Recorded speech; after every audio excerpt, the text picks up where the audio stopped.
కొంతమంది ప్రేమలో నలిగిపోయి జీవితాలు నాశనం అయిన వాళ్ళు ఉన్నారు. కొంతమంది వాళ్ళు ఏ లక్ష్యాన్ని సాధించలేక ప్రేమలో పడి జీవితాలు సంకనాకిస్తున్న వాళ్ళు ఉన్నారు.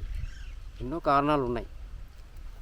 కొంతమంది ప్రేమలో మునిగి తేలి అన్నీ అనుభవించి హ్యాపీగా బతికిన వాళ్ళు కూడా ఉన్నారు. కానీ వాస్తవానికి ఎక్కువ స్ట్రెంత్ ప్రేమ విషయంలో ఎన్నో రకాలుగా నష్టపోయిన వాళ్ళు ఉన్నారు. సో వీటన్నిటిని బేస్ చేసుకొని చాలామంది ప్రేమ అనేది దాదాపుగా బ్యాడ్గానే ట్రీట్ చేస్తుంటారు. అసలు వాస్తవానికి ఏం జరుగుతుంది, ప్రేమ విషయంలో ఎందుకు అలాంటి పరిస్థితులు వస్తాయి అని స్పష్టంగా ఆలోచిస్తే, ఎప్పుడు కూడా నువ్వు ప్రేమించడం తప్పు కాదు, ప్రేమించు అంతే.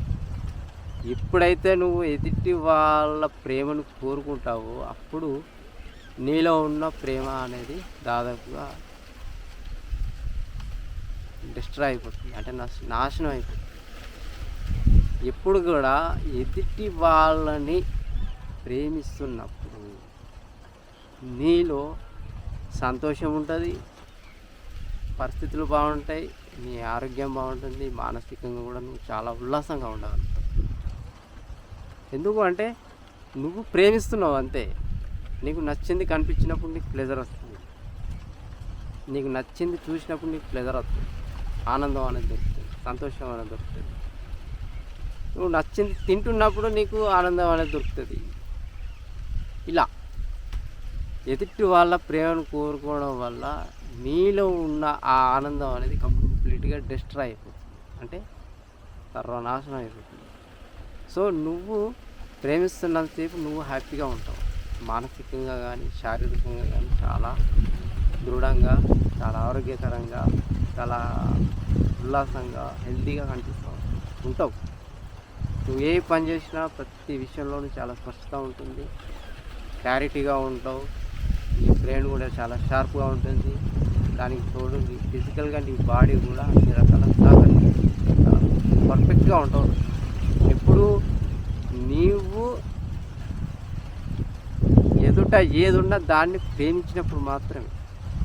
చెట్టు ఉంది ప్రేమించు, ఏదన్నా పక్షి ఉంది ప్రేమించు, నీకు నచ్చిన ఫుడ్ ఉంది ప్రేమించు అంతే. నీకు నచ్చిన పెన్ ఉంది దాన్ని లవ్ చేయి, నీకు నచ్చిన మనిషి ఉన్నాడు లవ్ చేయి. కానీ ఎప్పుడైతే ఎదుటి వాళ్ళ ప్రేమను నువ్వు కోరుకుంటావో అప్పుడు నీలో ఉన్న ఇవన్నీ డెడ్ అయిపోతాయి. నీ గురించి నీకు క్లారిటీ లేకుండా పోతుంది, నువ్వు చేసే పనులు కరెక్ట్గా ఉండవు, నీ ఆలోచన విధానం కరెక్ట్గా ఉండదు, నీ మెంటల్గా వీక్ అయిపోతుంటావు, బాడీ కూడా దాదాపుగా బలహీనపడడం అనేది మొదలవుతుంది. ఎదుటి వాళ్ళ మీద ఆధారపడి వాళ్ళు నవ్వితే నీకు ఆనందం అనిపించడం, వాళ్ళు నీకు చూస్తే ఆనందం అనిపించడం, వాళ్ళు నీకు ఏదైనా చేస్తే ఆనందం అనిపించడం, వాళ్ళు నీ విషయంలో ఏదైనా కేర్ తీసుకున్నప్పుడు నీకు ఆనందం అనిపించడం, ఇలా నువ్వు ఇంకొకరి మీద డిపెండ్ అయ్యావు అనుకో, ఏదో ఒకరోజు వాళ్ళ పక్క జరిగినప్పుడు నీ పరిస్థితి గోయిందా. ఎందుకు అంటే ఎప్పుడైతే నువ్వు ఎదుటి వాళ్ళ మీద డిపెండ్ అయిపోయి వాళ్ళ నుంచి అన్నీ కోరుకుంటావు అప్పుడు నీ గురించి నువ్వు ఆలోచించడం మానేస్తావు, నీలో సంతోషాన్ని నువ్వు పెంచుకోవడం మానేస్తావు, మెంటల్గా నీ గురించి నీకు ఒక సరైన క్లారిటీ లేకుండా పోతుంది, నీ ఆలోచన విధానం నీ గురించి ఏది కరెక్ట్గా లేకుండా పోతుంది. ఆ రకంగా నువ్వు మెంటల్గా ఇంకెక్కువ డిపెండ్ అయిపోయి, మెంటల్గా నీ మీద నీవు డిపెండ్ కాకుండా, నీ మీద నువ్వు ఆధారపడకుండా ఇంకొకరి మీద ఆధారపడి నీ సంతోషాన్ని అక్కడే పెడతావు. అప్పుడే నీకు నాశనం అనేది మొదలవుతుంది. ఎప్పుడు కూడా ఎదుటి వ్యక్తి మీద డిపెండ్ అయిపోయి నువ్వు సంతోషాన్ని పొందే ప్రయత్నం చేస్తావో అప్పుడే నీ జీవితం సంకనాకిపోయినట్టు. నిన్ను నువ్వు ప్రేమించుకో, ఎంతమందినైనా ప్రేమించు, దేన్నైనా ప్రేమించు, ప్రపంచంలో ఉన్న ఈ ప్రకృతిలో ఉన్న ప్రతి దాన్ని ప్రేమించు. అలా ప్రేమిస్తున్నప్పుడు నీలో నీకు నచ్చినవి చూస్తూ, నీకు నచ్చినవి చేస్తూ, నీకు నచ్చినట్టుగా ఉంటూ నువ్వు ఆనందం పొందగలుగుతావు.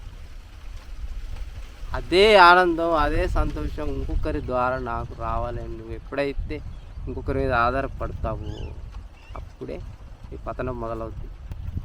ఎందుకంటే నీకు సంతోషం కావాలంటే ఎదుటి వాళ్ళు నవ్వాలి, ప్రేమగా చూసుకోవాలి.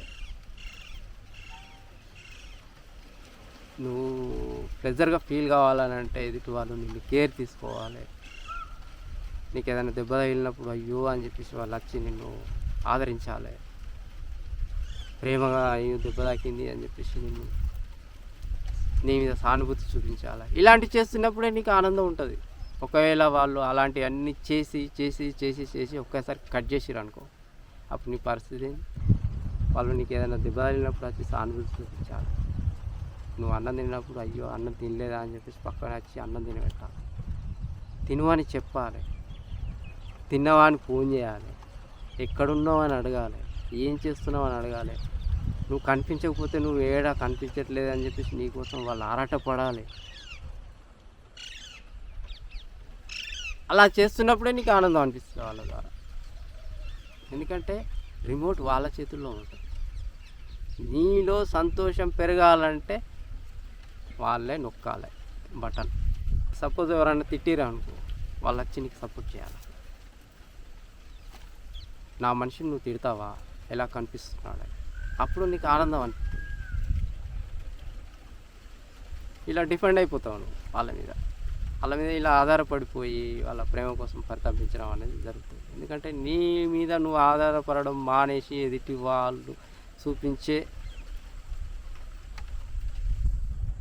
ఎక్స్పోజ్ ఏదైతే ఉంటుందో దాని మీద డిపెండ్ అయిపోతావు. వాళ్ళు ఏది నీ కోసం చేసినా, అమ్మ నేనంటే ఎంత ఇష్టం, నేనంటే ఇంత ప్రేమ, నేనంటే ఎంత ప్రాణం, నాకు ఏదైనా చేస్తాను, ఇలా డిపెండ్ అయిపోతుంది. ఇది ఆడవాళ్ళైనా మగవాళ్ళైనా గుర్తుంచుకోవాల్సింది.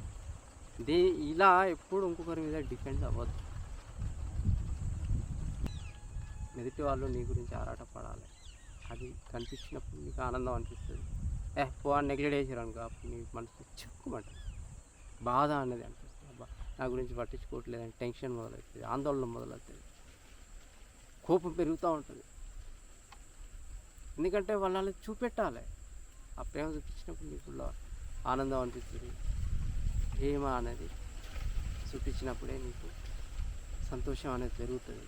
అప్పుడు నువ్వు హ్యాపీగా ఉండగలుగుతావు. శరీరం కూడా హ్యాపీగా ఉండగలుగుతుంది. నువ్వు ఆరోగ్యంగా ఉండాలన్నా, నువ్వు సంతోషంగా ఉండాలన్నా, సైకలాజికల్గా స్ట్రాంగ్గా ఉండాలన్నా, బాడీ ఫిట్నెస్ ఉండాలన్నా ఎదుటి వాళ్ళు ప్రేమ చూపించినప్పుడే అది సాధ్యమవుతుంది. వాళ్ళు కనుక నీ మీద కోపం వచ్చో, లేకపోతే మనసు మార్చుకోనో, లేకపోతే నువ్వంటే కొద్ది రోజులకు బోరు కొట్టో నిన్ను వదిలేయాలని అనుకున్నప్పుడు నీ పరిస్థితి అన్నమో రామచంద్ర అయిపోతుంది. అప్పుడు ఎందుకంటే మళ్ళీ ఆ సంతోషం నీలో ఉండదు, ఆ ఆనందం నీలో కలగదు. సైకలాజికల్గా వీక్ అయిపోతావు, శరీరం కూడా వీక్ అయిపోతుంది. ఎందుకంటే శరీరం బలంగా ఉండాలంటే సంతోషంగా ఉండాలి. సంతోషం లేనప్పుడు నువ్వు వీక్ అయిపోతావు, శరీరం కూడా కంప్లీట్గా వీక్ అయిపోతుంది. కాబట్టి ఇది గుర్తుంచుకోవాల్సినటువంటి ముఖ్యమైన విషయం అన్నమాట. ఎప్పుడు ఎదుటి వాళ్ళ మీద డిపెండ్ కాకుండా నువ్వు ఎంతమందినైనా ప్రేమించుకో, కానీ ఎదుటి వాళ్ళ ప్రేమను కోరుకున్నప్పుడే నాశనం అయిపోతావు. కారణం ఇది.